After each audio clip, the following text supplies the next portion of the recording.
দলীয় প্রভাব খাটিয়ে প্রধান শিক্ষক সহ অন্যান্য শিক্ষকদের হুমকি দিয়েছেন ও লাঞ্ছিত করেছেন ইউনিয়ন বিএনপি নেতা।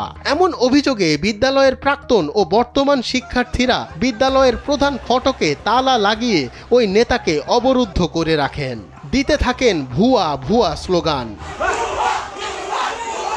30 অক্টোবর সিরাজগঞ্জের সলঙ্গা থানার রামকৃষ্ণপুর ইউনিয়নের উনুখা পাগলাপীর উচ্চ বিদ্যালয়ে এ ঘটনা ঘটে।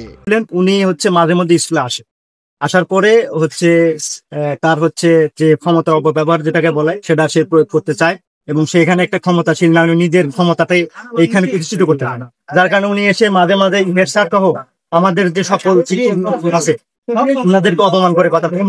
আজকেও কিছুক্ষণ আগে উনি আসছিল এখানে, আসার পরে একটা খুবই জানা গেছে সলঙ্গা থানার রামকৃষ্ণপুর ইউনিয়নের বিএনপির সাবেক আহ্বায়ক খন্দকার মোহাম্মদ তৌহিদুর রহমান বিভিন্ন সময় বিদ্যালয়ে প্রবেশ করে প্রধান শিক্ষক ইসমাইল হোসেন তালুকদার সহ অন্যান্য শিক্ষকদের হুমকি দিতেন। এ নিয়ে বিদ্যালয়ের শিক্ষার্থীরা প্রতিবাদ সমাবেশ করলে বিএনপির নেতা তৌহিদুর রহমান সমাবেশ স্থলে যান। এরপর শিক্ষার্থীরা বিদ্যালয়ের প্রধান ফটকে তালা লাগিয়ে তাকে অবরুদ্ধ করে রাখেন। পরে স্থানীয়দের হস্তক্ষেপে পরিস্থিতি নিয়ন্ত্রণে আসে।